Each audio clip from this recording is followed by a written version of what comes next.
மீசா டிவியின் தமிழ் பேசும் உறவுகளை அன்போடு வரவேற்றுக் கொள்கிறோம். இன்றைய இந்த காணொலியில 5ஆம் ஆண்டு புலமை பரிசினுடைய பெறுபர்கள் எல்லாம் வந்தாச்சு. இந்த ஒரு பரீட்சை எவ்வளவு தூரம் சாதகமானது, எவ்வளவு தூரம் பாதகமானது அப்படின்னு பல்வேறு விஷயங்களை தான் இந்த காணொலியில நான் உங்களோடு கதைக்க போறேன். இதுவரைக்கும் எங்களுடைய சேனலை யாரெல்லாம் சப்ஸ்கிரைப் பண்ணலையோ அவங்க எங்களுடைய சேனலை சப்ஸ்கிரைப் பண்ணி வைங்க. பிடித்திருந்தா லைக் பண்ணுங்க. இது சம்பந்தமாக நீங்க என்ன நினைக்கிறீங்களோ அந்த ஒரு விஷயத்தை கண்டிப்பா கமெண்ட்ல சொல்லுங்க. சரி, இந்த புலமை பரிசில் ஏற்படுத்துகின்ற சாதகமான விளைவுகளை விட அது ஏற்படுத்துகின்ற பாதகங்கள் தான் அதிகம் என்பதுதான் நமக்கு தெரிகிற ஒரு விஷயமா பார்க்கிறோம். இதை பத்தி தேசமறிந்த உளவல வைத்தியர் ஒருத்தர் சொல்லியிருந்தாரு. பரீட்சைக்கு முன்னால ஆசிரியர்கள் இதனால் லாபம் அடைகிறாங்க, பரீட்சைக்கு பிறகு போன்ற வைத்தியர்கள் லாபம் அடைகிறாங்க அப்படின்னு சொல்லியிருந்தாரு. பரீட்சைக்கு முன்னால ஆசிரியர்கள் லாபம் அடைகிறது ஓகே, அது நமக்கு விளங்குற ஒரு விஷயம். வைத்தியர்கள் லாபம் அடைகிறது அது என்னத்தை சொல்றாரு அப்படின்னு ஒரு விஷயம் உங்களுக்குள்ள இருக்கும் இல்லையா? அவர் என்ன சொல்றாருன்னா, இந்த எக்ஸாம் சிஸ்டத்தினால குழந்தைகள் நாள்தோறும் மன அழுத்தங்களோட வாழ்ந்து மனநோயாளிகளாக மாறி வைத்தியத்துக்காக வராங்க. கூடவே பெற்றோர் மன அழுத்தத்தோட வாழுகின்ற ஒரு சூழல் உருவாகி இருக்கே அப்படின்னு சொல்றாரு. பெற்றோருக்கு என்னதான் அந்த மன அழுத்தம் அப்படின்னு கேட்டா, அது பொறாமையில கூட அந்த மன அழுத்தம் வரதுக்கான வாய்ப்பு இருக்குன்னு சொல்லப்படுது. ஏண்டா பக்கத்து வீட்டு பையன் பாஸ் ஆகிட்டான், உன்னால முடியாது போனதே அப்படின்ற ஒரு எரிச்சலும் வைத்தெரிச்சலும் உருவாகிறதாகவும் சொல்லப்படுது. நல்லா இருந்தவங்க கூட இப்ப பேசுற கதைக்கிற இல்ல இந்த லெவலுக்கு பெற்றோருடைய மனநிலையம் மாறி போனதாக கூட சொல்லப்படுது. உடல் ரீதியாகவும் சரி, உள ரீதியாகவும் சரி, மிகப்பெரிய ஒரு பாதிப்புகள் அந்த குழந்தைகளோட உள்ளத்துல ஏற்படுத்திருக்குது. மனநிலையில மாற்றத்தை ஏற்படுத்திருக்குது. என் கல்வியில கூட அது மிகப்பெரிய ஒரு வேறு விதமான பாதிப்பை ஏற்படுத்தினதாக கூட சொல்லப்படுது. ஒழுங்கா சாப்பிடுறது இல்லை, ஒழுங்கா தூங்குறது இல்லை, ஒழுங்கா உறங்குறது இல்லை, விளையாட்டு என்பதே கிடையாது, கல்யாணங்கள் கிடையாது, ட்ரிப் கிடையாது, பெருநாள் தினங்கள் கூட அவங்க சரியா கொண்டாடுறது இல்லை, வீட்டுக்கு யாரும் உறவுகள் வாரதில்லை, குழந்தைகள் கூடி விளையாடுறது இல்லை, எப்போதுமே படிப்பு படிப்பு படிப்புன்னு எந்திரமாக அந்த குழந்தைகளை நாங்கள் மாற்றி விட்டு இருக்கிறோம். ஸ்காலர்ஷிப் இல்லைண்டா வாழ்க்கை இல்லைன்ற ஒரு இடத்துக்கு கொண்டு போய் குழந்தைகளுக்கு எதுவுமே தெரியாம அவங்கள ஓட விட்டுருக்கிறோம். காலையில எழுந்தோடனே ஒரு பிரைவேட் கிளாஸ், அது முடிச்சுட்டு தான் ஸ்கூலுக்கே போறாங்க அந்த குழந்தைகள். போய் வந்ததுக்கு பின்னால மீண்டும் ஸ்கூல்ல ஒரு கிளாஸ், அது முடிய 6 மணி 5 மணி, அதுக்கு பிறகு ஒரு பிரைவேட்ல ஒரு கிளாஸ், 10 மணியாக மட்டும் குழந்தைகள் ஓடிக்கொண்டே இருக்குது. விளையாட்டை தொலைச்சாங்க, சந்தோஷத்தை தொலைச்சாங்க. இப்படி ஒரு எந்திரமாக அந்த குழந்தைகள் ஓடினதுனால அந்த குழந்தைகள் ஒரு மனநோயாளிகளாக மாறுகின்ற சந்தர்ப்பத்தை இருக்குது அப்படின்னு ஒரு விஷயத்தை தான் அந்த வைத்தியர் சொல்லியிருக்கிறாரு. இன்னைக்கு டியூட்டர் வச்சிருக்கிறவங்க தான் கோடீஸ்வரர்களாக மாறுகின்ற ஒரு சூழல் உருவாயிருக்கு. அதுலேயும் குறிப்பாக ஸ்காலர்ஷிப் அப்படின்ற ஒரு விஷயம் மிகப்பெரிய ஒரு வணிகமாக மாறி ஒரு மாஃபியாவாக மாறி இன்னைக்கு ஸ்காலர்ஷிப் இல்லைண்டா குழந்தைகளோட வாழ்க்கை இல்லைன்ற ஒரு இடத்துக்கு கொண்டு இலவச கல்வி என்பது மட்டும்தான் பெயர். ஆனா வீட்டில் இருக்கிற நகையை விற்று சொத்தை வச்சு ஸ்காலர்ஷிப்புக்காகவே குழந்தைகளை சேர்த்து படிக்க வைக்கின்ற பெற்றோரும் இருக்கிறத பார்க்க முடியுது. அதுலேயும் குறிப்பாக என்ன நடக்குது அப்படின்னு கேட்டீங்கன்னா, டார்கெட் பண்ணி கெட்டித்தனமான பிள்ளைகளை மட்டும்தான் அக்கறை செலுத்துகின்ற ஒரு சூழலும் உருவாயிருக்கு. காரணம் என்ன? அந்த குழந்தைகள் எங்களோட அடையாளமாக மாறி போனாங்க, இவங்க தான் அவங்களுக்கான விளம்பரமாக மாறி போனாங்க. இப்போ என்னடா ஒரு 40 பிள்ளையில ஒரு 10 பிள்ளை நல்லா படிக்கிறவங்களா இருந்தா அவங்க தான் எங்களோட டார்கெட். படிக்காத பிள்ளை, முடியாத பிள்ளை எல்லாம் இதுக்குள்ள இழுத்துட்டு கொடுப்பனவு கொடுப்பதற்காக இவங்களை பகடக்காயாக பயன்படுத்துகின்ற சூழல் உருவாகிருக்கு. ஏன்னா தூரத்தில் வாரவர் ஒரு 10 பேருக்கு வரமாட்டாரு, அவருக்கு ஒரு 40-50 பிள்ளைகள் இருக்கணும் அவரே சொல்லிடுவாரு. அப்பதான் ஒரு கொடுப்பனவு கொடுக்க முடியும் என்பதனால அந்த 7 பிள்ளைகளையும் சில பாடசாலைகளை எச்சரித்து மிரட்டி கிளாஸுக்கு வந்தே ஆகணும், இல்லைன்னா லீவிங் சர்டிஃபிகேட் தாரம் எடுத்துட்டு போகணும் மிரட்ட அளவுக்கு எல்லாம் பல பாடசாலைகளை பல சம்பவங்கள் நடந்திருக்குது. இப்போ என்னடா குழந்தைகளுக்கு ஒரு வகையான ப்ரெஷர், பாஸ் ஆகி ஆகணும், டீச்சருக்கு எப்படி அதை பாஸ் ஆக்கி காட்டணுன்ற ஒரு ப்ரெஷர், பிரின்சிபலுக்கு ரிசல்ட்ஸ் அவுட்புட்டை காட்டணும்ன்ற ப்ரெஷர், இப்படி எல்லாமே வணிகமாக மாறினதுனால யாரோ ஒரு சாரார் சுகமாக வாழ்ந்து கொண்டு போறதை பார்க்க முடியுது. இதனுடைய விளைவாக குழந்தைகளுக்கு என்ன நடக்குது அப்படின்னு கேட்டீங்கன்னா, மன நோயாளிகளாக குழந்தைகள் மாறுறதை பார்க்க முடியுது. அனைத்து குழந்தைகளையும் வைத்தியனாகவோ பொறியியலாளராகவோ ஆக்கிட முடியாது. ஆனா அனைத்து குழந்தைகளும் ஆரோக்கியமாக வாழணும் என்பதுதான் நமக்கு இருக்கிற ஒரு அடிப்படையான விஷயம். கொஞ்சம் யோசிச்சு பாருங்களேன். அரசு பாடசாலையில 35 பிள்ளைக்கு மேல ஒரு பிள்ளை கூடினாலும் எங்களுக்கு கவனிக்க முடியாது, எங்களுக்கு படிப்பிக்க முடியாது, லோட் கூட கஷ்டம் அப்படின்னு சொல்றவங்க வெளியே டியூட்டர்ல 100க்கும் அதிகமான குழந்தைகளை வச்சு மேய்க்கிறத பார்க்க முடியுது, மைக்ல படிப்பிக்கிறத பார்க்க முடியுது. இது எப்படி சாத்தியமானது?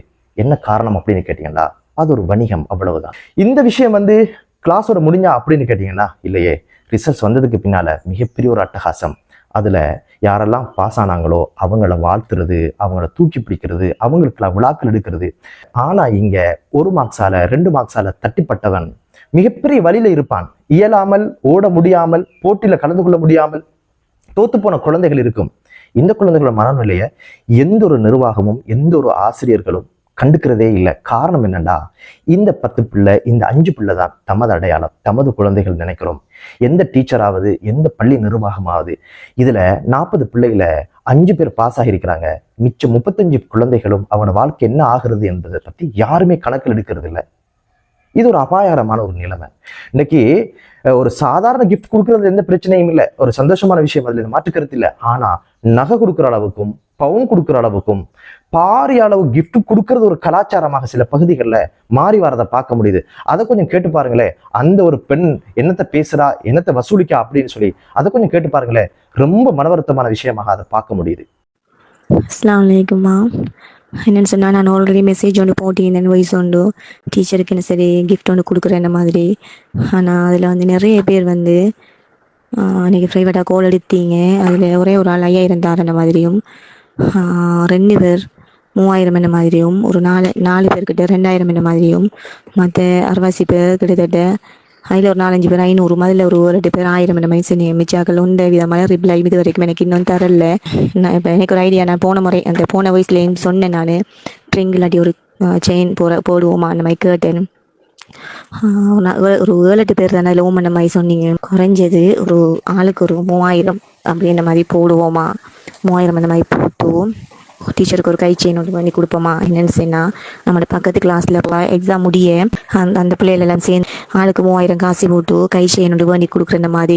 இன்றைக்கி காலையிலேருந்து இப்போ வரைக்கும் ஒரு 7-8 பேர் கோல் எடுத்து சொல்லிட்டாங்க, இப்படி ஆளுக்கு 3000 போட்டு கை செயின் ஒன்று பண்ணி ரிப்போர்ட் பண்ணுறதுக்கு எல்லா பேரண்ட்ஸும் வந்து போடையாமன்னு சொல்கிறாங்க. இப்போ எனக்கு அதை கேட்டதுலேருந்து ஒரு மாதிரி என்னச்சுன்னா, இப்போ அவங்களோட டீச்சருக்கு அவங்க போடக்கே நம்மளோட டீச்சருக்கு நம்ம போடையலாம். அப்படி யோசிச்சு பாருங்க நீங்களும். நானும் யோசித்தேன் காலையில். எனக்கு சரியான டென்ஷன் இந்த யோசனை. எனக்கு பார்த்தீங்களா என்னத்தை சேர்க்குறாங்க, 5000 10,000 நகை கொடுக்குற அளவுக்கு விஷயம் வந்திருக்குது. இப்படி மிகப்பெரிய ஒரு வணிகமாக மாறி குழந்தைகளுடைய மனநிலையில மிகப்பெரிய ஒரு தாக்கத்தை ஏற்படுத்தி இப்படியான விளைவுகளை கொண்டு சேர்க்கிற ஒரு புலமை பரிசில் எதுக்கு என்பதுதான் நமக்கு இருக்கிற கேள்வி. புலமை பரிசுடைய நோக்கம் என்ன? ஒன்று, வறிய கோட்டில் இருக்கிற குழந்தைகளுக்கு ஏதாவது கொடுப்பனவு கொடுக்கணும், அல்லது தரமான பாடசாலைகளில் குழந்தைகளை இணைச்சு கொள்ளணும். இதுக்கான கொடுப்பனவு 750 ரூபா. இந்த 750 ரூபாய்க்கு இந்த பேரண்ட்ஸ் போட்ட போட்டி என்ன, ஓடின ஓட்டம் என்ன, இழந்த நிம்மதி என்ன, இழந்த சந்தோஷம் என்ன, குழந்தைகளுடைய கல்வி போயாச்சு, குழந்தைகளுடைய ஆரோக்கியம் போயாச்சு, ஒரு தாழ்வு மனப்பாங்கு ஏன் வாழணும் என்ற மிகப்பெரிய ஒரு கேள்வியோட இந்த ஃபெயிலான குழந்தைகள்லாம் வாழுவதை பார்க்க முடியுது. இன்னும் அந்த ரிசல்ட்ஸ் வந்ததுக்கு பிறகு அந்த நிலையிலிருந்து குழந்தைகள் வெளியே வரல. சில குழந்தைகள் ரிசல்ட்ஸ் கேட்டுருவாங்களோ என்பதற்காக கூட வெளியில் வராம உள்ளே வாழ்கிற சந்தர்ப்பத்தை பார்க்க முடியுது. பெற்றோருக்கு மன உளைச்சல், குழந்தைகளுக்கு மன உளைச்சல். இப்படியான ஒரு எக்ஸாமினேஷன் தேவையா என்பதுதான் மீசான் டிவி முன்வைக்கிற கேள்வி. வகுப்பறை என்பது என்ன தெரியுமா? அடிமட்டத்தில் இருக்கின்ற குழந்தைய மேல் மட்டத்துக்கு கொண்டு வரதுதான். ஒரு அறிஞர் சொல்லியிருந்தாரு, எனக்குள் இருக்கின்ற திறமைகளை இனங்கண்டு வழிகாட்டுகின்ற ஆசான் என் வாழ்க்கையில் கிடைச்ச மிகப்பெரிய அதிர்ஷ்டம். மகாத்மா காந்தி சொன்னாரு, சிந்திக்கும் ஆற்றல் உள்ள குழந்தைக்கு ஆசான் தேவையில்லைன்னு. இன்னைக்கு ஆசிரியர் உள்ள பணிகளை எங்க நிக்குது அப்படின்னு கேட்டீங்கன்னா, இயலாதவங்களோட இல்ல, முடியுமானவங்க வாழ்க்கையில் இவன் வெளியே வருவான் அப்படின்னு நினைக்கிற குழந்தைகளுக்கு பின்னால பாடசாலை ஓடுது, டியூட்டரி ஓடுது, அதே போல ஆசிரியர்களோட ஆரம்பிச்சிருக்கிறாங்க. இங்க தேவை அது இல்லை, வகுப்பறையில் இருக்கின்ற இயலாத குழந்தைகளை உரிய இடத்துக்கு கொண்டு வரணும் அப்படின்றதுதான். இதுல இப்படியான ஒரு முன்மாதிரி ஒன்று ஆசிரியர் ஒரு மாணவன் வாழ்க்கையில் ஏற்படுத்தின தாக்கம் என்ற ஒரு கதை ஒன்றை படிக்க கிடைச்சிச்சு. அந்த கதை சொல்லுகிற அனுபவத்தை சொல்றதை விட அந்த கதையை உங்களோட சொல்லிட்டா உங்களுக்கு நிறைய அனுபவம் கிடைக்க முடியும் நான் நினைக்கிறேன். அது ஒரு ஆரம்ப பள்ளி. அன்றைக்கு புதிதாக ஒரு ஆசிரியர் பள்ளிக்கு சேர்ந்தார். அவர் பேர் தாம்சன். 5ஆம் கிரேட் மாணவர்களுக்கு அவர்தான் கிளாஸ் டீச்சர். தன்னை பிள்ளைகளிடம், மிஸ்ஸஸ் தாம்சன், எனக்கு எல்லா மாணவர்களும் ஒன்றுதான் என்று சொல்லியிருந்தார். அவை வந்த முதல் நாளே முன்வரிசையில் அமர்ந்திருந்த ஒரு பையனை அவருக்கு பிடிக்காமல் போனது. அந்த குட்டி பையன் பெயர் டெடி. என்ன இந்த பையன் இப்படி இருக்கான், தலை கூட ஒழுங்கா வாரல, சரியா அயம் பண்ணாத சட்டை, 2-3 நாளா இதைத்தானே போட்டுட்டு வாரான், இந்த பசங்க யாரும் இவங்கிட்டயே போக மாட்டாங்களே, ஒழுங்காக குளிப்பான் என்னவோ. டெடியின் தோற்றம் இப்படி ஒரு எண்ணத்தை மிஸ்ஸஸ் தாம்சன் மனதில் விதைத்து விட்டது. அதனாலேயே அந்த பையனை பாரபட்சமாக நடத்த ஆரம்பித்தார். டெஸ்ட் பேப்பர்களில் அவன் தவறாக எழுதும் பதில்கள் அனைத்தையும் சிவப்பு பேனையால் பெரிதாக தவறு என சுட்டிக்காட்டுவார். ஃபெயிலான பாடங்களை மாணவர்களுக்கு தெரிவிக்கும் விதத்தில் தாளின் முன்பக்கத்தில் எஃப் என அடையாளம் விடுவார். ஒவ்வொரு கல்வியாண்டு முடிவதற்கு முன்பு ஆசிரியர்கள் தங்கள் வகுப்பு மாணவர்களின் கல்வி நடத்தை குறித்த பள்ளி நிர்வாகத்துக்கு அறிக்கை சமர்ப்பிக்க வேண்டும். இது அந்த பள்ளியின் முக்கியமான விதிமுறையாகவும் இருந்தது. மற்ற எல்லா மாணவர்கள் குறித்த ஃபைல்களையும் குறித்த நேரத்தில் கொடுத்து விட்டார் மிஸ்ஸஸ் தாம்சன். ஆனா டெடியின் ஃபைலை தொடவே அவருக்கு தயக்கமாக இருந்தது. கொடுக்க வேண்டிய தேதி வந்தது. நிர்பந்தத்தில் கொடுப்பதற்காக தாம்சன் அதை எடுத்து பார்த்தார். அதிர்ந்து போனார். 3ஆம் கிரேட் டீச்சர் எழுதியிருந்தது, சமீபத்தில் டெடியின் அம்மா இறந்து போனார். அது டெடியின் பிஞ்சு மனதை வெகுவாக பாதிக்கிறது. நன்றாக படிக்க வேண்டும் என்றுதான் அவன் நினைக்கிறான். ஆனால் அவனுடைய அப்பா அவனுடைய படிப்பின் மீதோ கொஞ்சமும் ஆர்வம் இல்லாமல் இருக்கிறார். வீடு டெடிக்கு கொஞ்சம் கொஞ்சம் நரகமாக மாறுகிறது என்று குறிப்பிட்டார். 4ஆம் கிரேட் டீச்சர், டெடி ஒரு கைவிடப்பட்ட குழந்தை. அவனுக்கு பள்ளிக்கு வருவதில் சம்பந்தம் இல்லை. ஆர்வம் போய்விட்டது. அவனுக்கு சில நண்பர்கள் இருக்கிறார்கள். அவர்களுக்காக ஏதோ வருகிறான். அதுவும் அடிக்கடி தடைபடுகிறது என்று குறிப்பிட்டிருந்தார். டெடி குறித்து இந்த ரிப்போர்ட்டுகளை படித்து நொந்து போன மிஸ்ஸஸ் தாம்சன் அந்த குழந்தையிடம் போய், இப்படி நடந்து கொண்டோமே என்று துடித்தார். சில வாரங்கள் கழிந்தன. கிறிஸ்மஸ் பண்டிகை வந்தது. மாணவர்கள் மிஸ்ஸஸ் தாம்சனுக்கு கிறிஸ்மஸ் பரிசுகளை கொண்டு வந்தார்கள். அழகான விதவிதமான பரிசு பொருட்களை சிறியதும் பெரியதுமா வண்ண வண்ண காகிதங்களில் மூடப்பட்ட பெட்டிகளில் ரிப்பன் சுட்டி கொண்டு வந்தார்கள். டெடியும் தனது பங்குக்கு தங்கை கொண்டு ஒரு பரிசு பொருளை கொண்டு வந்தான். மளிகை கடை பையில் ஒரு பிரவுன் பேப்பரில் அரைகுறையாக சுற்றப்பட்ட பரிசு பொருள். அதை அவன் வெளியே எடுத்ததும் மாணவர்கள் சிரிக்கலானார்கள். மிஸ்ஸஸ் தாம்சன் மாணவர்களை அதட்டி அமைதியாக்கிவிட்டு டெடியை அருகே அழைத்தார். டெடி ஒரு கவரிங் பிரேஸ்லெட் ஒரு சென்பட்லும் பரிசாக கொடுத்திருந்தான். மிஸ்ஸஸ் தாம்சன் மறந்த முகத்தோடு அதை வாங்கி கொண்டார். தன் இடது கை மணிக்கட்டில் ஒரு துளி செண்டை விட்டு ஆழமாக மூச்சிழுத்து நுகர்ந்து பார்த்தார். வாசனை பிரமாதம் ரெடி என்று சொன்னார். அன்று மதியம் வகுப்பறையை விட்டு வெளியே போவதற்கு முன்பு டெடி, டீச்சரின் அருகில் ஒருபோதும் வராதவன் அன்று வந்து, நீங்க என்னோட அம்மா மாதிரி, சென்ட் வாசனைய பிடிச்சிங்க டீச்சர் தெரியுமா என்று சொல்லிவிட்டு வெளியே ஓடிப்போனான். மிஸ்ஸஸ் தாம்சன் டெடியின் மேல் தனி அக்கறை காட்டினார். அவனுக்கு ஊக்கம் கொடுத்தார். அவன் நன்கு படிக்க வழிகாட்டினார். அவன் ஆடைகளை அணியும் விதத்தை சுட்டி காட்டினார். அவனை திருத்தினார். டெடி மிஸ்ஸஸ் தாம்சன் சொல்வதற்கெல்லாம் தலையாட்டினான், கட்டுப்பட்டான். அந்த ஆண்டு பரீட்சையில் நல்ல மதிப்பெண்களை பெற்று தேர்ச்சி அடைந்தான். நடுநிலை பள்ளியில் சேர வேறு பள்ளிக்கு மாற வேண்டியாயிற்று. அன்றைக்கு மிஸ்ஸஸ் தாம்சன் வீட்டு கதவருகே ஒரு துண்டுச்சீட்டில் டெடி ஒரு குறிப்பு எழுதி வைத்தான். என் வாழ்க்கையிலே எனக்கு கிடைத்த சிறந்த ஆசிரியர் நீங்கள்தான், நன்றி என்று எழுதியிருந்தார். இது நடந்து 7 வருடங்கள் கழிந்து டெடியிடமிருந்து ஒரு கடிதம் வந்திருந்தது. என் பள்ளிப்படிப்பு முடிந்துவிட்டது டீச்சர். வகுப்பில் 3வது ரேங்க். கல்லூரியில் சேரப்போகிறேன். என் வாழ்க்கையிலே எனக்கு கிடைத்த சிறந்த ஆசிரியர் நீங்கள்தான், நன்றி. இன்னும் சில வருடங்கள் கழிந்து மிஸ்ஸஸ் தாம்சனுக்கு டெடியிடமிருந்து ஒரு கடிதம் வந்தது. கல்லூரியில் பட்டம் பெற்றுவிட்டேன் டீச்சர். மேற்கொண்டு மருத்துவம் படிக்கலாம் என்றிருக்கிறேன். ஆனால் டீச்சர், என் வாழ்க்கையிலே எனக்கு கிடைத்த மிக சிறந்த ஆசிரியர் நீங்கள்தான், நன்றி. இந்த கடிதம் வந்து பல வருடங்களுக்கு பிறகுதான் டெடியிடமிருந்து மிஸ்ஸஸ் தாம்சனுக்கு கடிதம் வந்தது. அண்மையில் ஒரு பெண்ணை பார்த்தேன் டீச்சர். இருவருக்கும் பிடித்து போய்விட்டது. வருகிற ஜூனில் திருமணம் செய்து கொள்ளலாம் என்றிருக்கிறேன். என் தந்தை சில ஆண்டுகளுக்கு முன்னர் இறந்து போனார். எனவே சர்ச்சில் திருமணம் நடக்க நேரத்தில் மணமகனுக்கான பெற்றோர் இருக்கும் இடத்தில் நீங்கள் அமர்ந்து என் திருமணத்தை நடத்தி கொடுக்க வேண்டும். ஒப்புக்கொள்வீர்களா டீச்சர் என்று எழுதி கையொப்பம் இடத்தில் டெடி MD என்று ஒப்பமிட்டிருந்தார். மிஸ்ஸஸ் தாம்சன் டெடியின் திருமணத்திற்கு வந்தார்.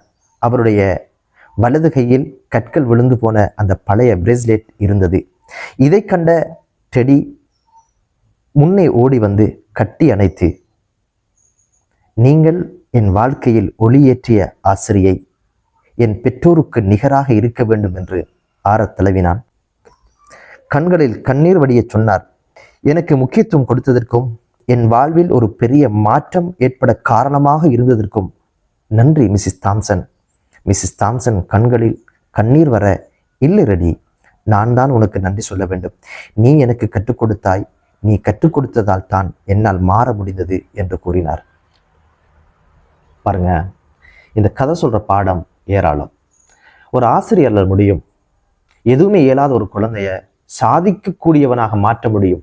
இப்படியான ஒரு கலாச்சாரமும் ஒரு சக்தியும் உள்ள ஒரு தொழில் தான் ஆசிரியர் தொழில். ஆனால் அந்த தொழில் இன்னைக்கு வணிகமாக மாறி வெளியே இருக்கிறவங்க எல்லாம் இதை ஒரு வணிகமாக மாற்றி பணம் சம்பாரிச்சு அதெல்லாம் பரவாயில்ல, குழந்தைகளுடைய கல்வி போச்சு, குழந்தைகளுடைய ஆரோக்கியம் போச்சு, குடும்பத்தோட நிம்மதி போச்சு, இப்படியான பல்வேறு அசௌகரியங்களை இந்த பிஞ்சி உள்ளங்களை கொண்ட குழந்தைகளுடைய எதிர்காலத்தை வச்சு பணம் சம்பாதிக்க நினைக்கிறதுன்றது ஒரு ஆரோக்கியமான சிந்தனை கிடையாது, செயற்பாடு கிடையாது என்பதை மீசான் டிவி ஆழமாக பதிவு செய்ய விரும்புது. ஒரு வைத்தியன் தப்பு செஞ்சா 6 அடி நிலத்துக்கு நட்டம், ஒரு வக்கீல் தப்பு செஞ்சா 4 அடி கயிற்றுக்கு நட்டம், ஆனா ஒரு ஆசான் தப்பு செஞ்சா முழு சமூகத்துக்கு நட்டம் என்ற ஒரு விஷயத்தை ஆழமாக பதிவு செய்யறதோட இந்த அவலங்கள் முடியட்டும், கல்வி வணிகமாக மாறாமல் இருக்க அரசு ஒரு வழி பண்ணட்டும் என்று கூறி மற்றொரு காணொளியிலே உங்கள் அனைவரையும் சந்திக்கும் வரை விடைபெறுகிறேன். நன்றி.